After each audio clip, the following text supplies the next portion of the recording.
Hello guys and welcome back to Tuts in Hindi. और आज हम इस वेबसाइट के फोर्थ पार्ट पे आ चुके हैं। अब हमें फोर्थ पार्ट पे ये करना है, होपफुली मैं जितना आपको बता सकता हूँ। सबसे पहले तो हमें यहाँ पे एक चीज़ ये करनी है कि हमारा ये थोड़ा सा जो नेविगेशन बार आ रहा है वो अच्छा सा दिखने लगे। इसमें थोड़ा बहुत डिस्टेंस आ जाए हर दो लिंक्स के बीच में। हमें यहाँ पे एक एक्टिव बटन भी लिखाना है जिससे यूज़र को समझ में आए कि वो करंटली इस पेज पर है।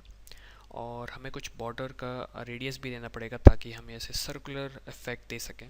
तो चलिए हम स्टार्ट करते हैं। मैं यहाँ पे इस फोल्डर को बना चुका हूँ। मैं इस फोल्डर का नाम है पार्ट फोर्थ। तो इस पार्ट फोर्थ की लिंक आपको डिस्क्रिप्शन में मिलने वाली है। तो चलिए हम स्टार्ट करते हैं। अब सबसे पहले हमें यहाँ पे करना पड़ेगा मार्जिन राइट, क्योंकि हम चाहते हैं लेफ़्ट या राइट इसलिए यूज़ कर रहे हैं क्योंकि हमें राइट हैंड साइड पे मार्जिन चाहिए। तो मैं इसे अराउंड 15 पिक्सल देता हूँ क्योंकि मुझे देख के लग रहा है कि वो 15 पिक्सल का डिस्टेंस है और ये अराउंड 15 पिक्सल है। 17 मुझे लग रहा है लेकिन मैं 15 पिक्सल दूंगा। पहली चीज़ मैंने ये करी। फिर दूसरी चीज़ मैं ये करता हूँ बॉर्डर रेडियस हम देते हैं अराउंड 5 पिक्सल। मैं इसे 5 पिक्सल देता हूँ और इसे रन करता हूँ। तो हमारा ये 5 पिक्सल आ चुका है। अब मुझे यहाँ पे एक चीज़ समझ में आ रही है कि हमारा जो ए टैग है उसके अंदर मैं कुछ चीज़ भूल गया हूँ। वो ये है कि आप यहाँ पे देख सकते हैं, जैसे हमारा ये अबाउट बटन है तो आप देख सकते हैं मैं मेरा माउस कहाँ पे है। अब मैं माउस चाहता, अगर मैं हमारी जो अभी यहाँ पे है, हम जब अबाउट टैब के जो हमारा टेक्स्ट है इसके ऊपर जब हम माउस लाएंगे तभी हमें लगता है कि हम क्लिक कर सकते हैं, नहीं तो हमें ऐसा लगता है कि हम यहाँ पे क्लिक नहीं कर सकते। एक तरीके से हमें ऐसा समझ में नहीं आ रहा कि हम यहाँ पे क्लिक कर सकते हैं। जब हम टेक्स्ट पे आएंगे तभी हमें लग रहा है कि हम क्लिक कर सकते हैं, लेकिन हमारी जो वेबसाइट है इसमें हम कहीं भी इसके ऊपर आएँ तो हमें ऐसा लग रहा है कि हम यहाँ पे क्लिक कर सकते हैं। तो इफेक्ट हम एक दो तरीके से कर सकते हैं। मैं यहाँ पे यूज़ करने वाला हूँ डिस्प्ले ब्लॉक। मैं इसे सेव करूँगा और मैं इसे यहाँ पे रिफ़्रेश करूँगा तो आप देख सकते हैं हमारा वो इफेक्ट आ चुका है डिस्प्ले ब्लॉक करने से। तो एक चीज़, एक छोटा सा यूटिलिटी जो हमें यूज़ करते रहना चाहिए। अब हमें यहाँ पे करना ये है कि सबसे बड़ी बात कि आप देख सकते हैं यहाँ पे एक एक्टिव का कलर अलग आ रहा है, जो बटन यहाँ पे सॉरी जो पेज हमारा एक्टिव है और जो पेज हमारे इनएक्टिव है उनका कलर दूसरा आ रहा है। तो हम वो ऐसे कर सकते हैं। हम सबसे पहले यहाँ पे आएंगे, मेरे पास कलर ऑलरेडी ग्रैब है तो मैं इसे कॉपी कर लूँगा। मैं यहाँ पे आऊँगा, मैं यहाँ पे एक नई क्लास स्टार्ट करने वाला हूँ डॉट एक्टिव। और उस क्लास के अंदर मैं वो प्रॉपर्टी दूने वाला, मैं एक्चुअली एक तरीके से ए टैग को चेंज कर रहा हूँ। तो मैं उसके अंदर देने वाला हूँ उसकी हाइट मैं देने वाला हूँ 30 पिक्सल और विड्थ मैं देने वाला हूँ उसकी 110 पिक्सल। उसका बैकग्राउंड मैं देने वाला हूँ, मैंने इसे कॉपी कर दिया। हालांकि हम उसे दो चार तरीके से कर सकते हैं लेकिन मुझे यहाँ पे जो सूटेबल लग रहा है मैं उसे यूज़ कर रहा हूँ। बॉर्डर रेडियस मैं यूज़ करने वाला हूँ 5 पिक्सल अराउंड। मेरे हिसाब से ये हो गया है। अब मैं यहाँ पे आऊँगा। अब जैसे हमारा होम पेज एक्टिव है तो हम यहाँ पे एक क्लास लगा देंगे, क्लास एक्टिव मेरे हिसाब से आ गई। अब मैं इसे सेव करूँगा और मैं इसे वापस रन करने वाला हूँ। मैं इसे रिफ़्रेश करूँगा यहाँ पे और आप देख सकते हैं हमारा कलर एक्टिव का लग रहा है कि हमारा होम पेज एक्टिव है। अब यहाँ पे एक चीज़ और मैं आपको बताना चाह रहा हूँ कि आप देख सकते हैं जैसे ही मैं इसके ऊपर मेरा माउस आता है टेक्स्ट कलर चेंज हो जाता है।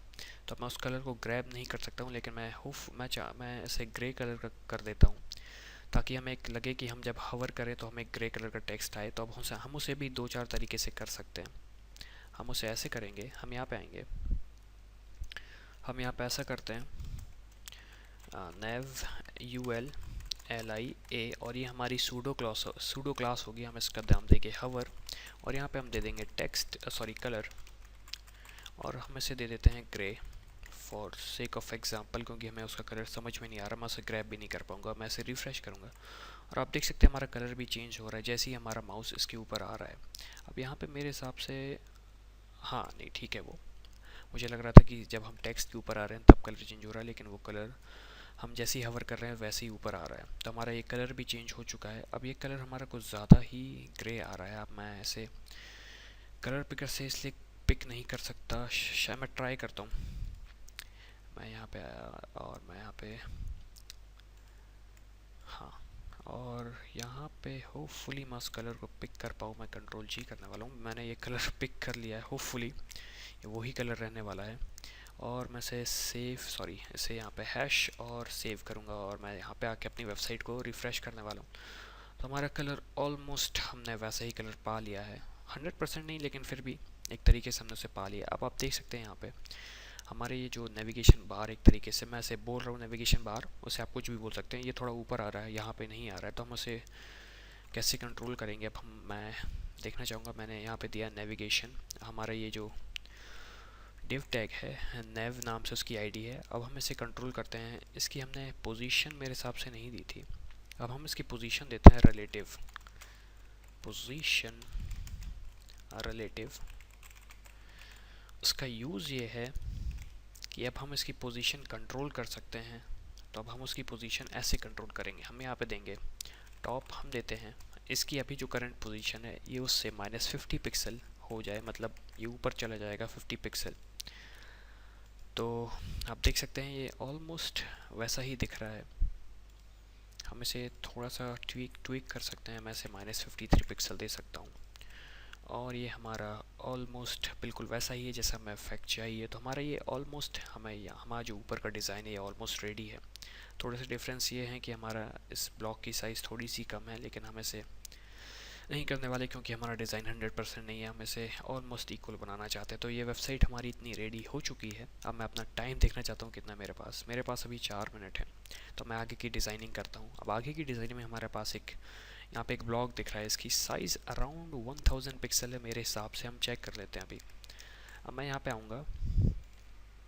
अब मैं जैसे ही मैंने ये नेव कंप्लीट किया, मैंने हेड कंप्लीट किया, मैं हेड के बाद डिव लगाऊंगा। मैं यहाँ पे डिव आईडी दूंगा।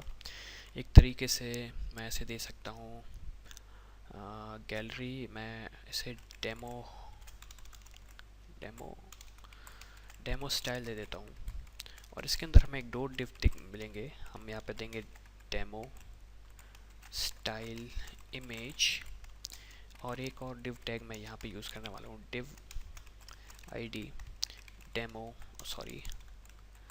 Style text. मैं इसलिए इसके डिस्क्रिप्टिव नाम ले रहा हूँ ताकि मुझे समझ में आए कि मैं करना क्या चाह रहा हूँ, मतलब मैं किस डिव टैग की बात कर रहा हूँ। अब हम सब छोड़ देंगे। अब हम यहाँ से काम करने वाले हैं। हम सबसे पहले लेंगे डेमो स्टाइल। अब मैं इसे थोड़ी बहुत स्टाइलिंग करने वाला हूँ, तो मैं इसकी हाइट दे देता हूँ अराउंड 400 पिक्सल देता हूँ। विड्थ मैं दे देता हूँ, इसकी विड्थ मैं अराउंड 1000 पिक्सल दे देता हूँ। मार्जिन मैं देता हूँ 50 पिक्सल ऑटो। अगर आपको कुछ प्रॉपर्टीज़ में प्रॉब्लम जा रही है जो कि आपको बेसिक लग रही है जैसे हाइट विड्थ मार्जिन, तो आप ऑफकोर्स हमारी CSS की सीरीज़ पे वापस जा सकते हैं। मैं बैकग्राउंड इसका देने वाला हूँ अभी के लिए। मैं बैकग्राउंड देता हूँ वाइट क्योंकि हमारा बैकग्राउंड वाइट है। और इसकी बॉर्डर का कलर मैं कॉपी कर लेता हूँ जल्दी से। मैं यहाँ पे आऊँगा, मैं एक न्यू एरिया सेलेक्ट करूँगा, कंट्रोल जी नहीं, मैं यहाँ पे आऊँगा और मैं इस कलर को ग्रैब करता हूँ। अब मैं इसे कॉपी करूँगा और मैं इसे यहाँ पे आके पेस्ट कर दूँगा। बैकग्राउंड की जगह मैं यहाँ पे करूँगा बॉर्डर को दूँगा मैं, बॉर्डर को मैं देने वाला हूँ 2 पिक्सल सॉलिड। और मैं इस कलर को कॉपी करता हूँ हैश साइन के साथ, पेस्ट, और मैं इसे रिफ़्रेश करूँगा। तो आप देख सकते हैं ऑलमोस्ट हमारा ये बॉक्स जो है ऑलमोस्ट आ चुका है। अब यहाँ पर एक चीज़ देख रहे होंगे आप कि ये बिल्कुल अलाइंड है इस लोगो के साथ, और यहाँ जो मेनू है इसके साथ ये अलाइंड है। तो हम इसकी साइज़ थोड़ी सी ट्वीक कर सकते हैं। तो इसकी साइज़ मैं अब थोड़ी सी डिक्रीज़ करना चाहूँगा। मैं इसे करता हूँ 960 पिक्सल कर देता हूँ। मैं इसे रिफ़्रेश करूँगा। अब ये ऑलमोस्ट है, लेकिन मैं चाहता हूँ कि ये आपको परफेक्ट मिले। तो अब हम यहाँ पे जो नेविगेशन बार है उसकी जो प्रॉपर्टी थी हमने मार्जिन लेफ़्ट दी थी, उसे हम थोड़ा सा बढ़ा सकते हैं। तो हम उसे अराउंड 40 पिक्सल कर सकते हैं। तो हम इसे 50 करना, मैं अराउंड 50 कर देते हैं। तो देखते हैं क्या आता है। ये ऑलमोस्ट सेम आ रहा है। तो हमारा जो मोटो है ये ऑलमोस्ट दिखने लगा। हमारी वेबसाइट काफ़ी कुछ रेडी हो चुकी है। अब हम साइज़ देखें तो अराउंड ये 300 पिक्सल है, मैंने ज़्यादा ले लिया 400 पिक्सल। तो हम इसे 300 पिक्सल वापस कर देते हैं। मैं इसे सेव करूँगा और मैं इसे वापस रन करूँगा। तो आप देख सकते हैं अराउंड 300 पिक्सल, 300 नहीं 350 पिक्सल है मेरे हिसाब से। और मैं इसे सेव करूँगा और मैं इसे रन करूँगा। मैं यहाँ पे एक एक्चुअली टाइम देख लेता हूँ। Time almost over, so see you in the next video guys.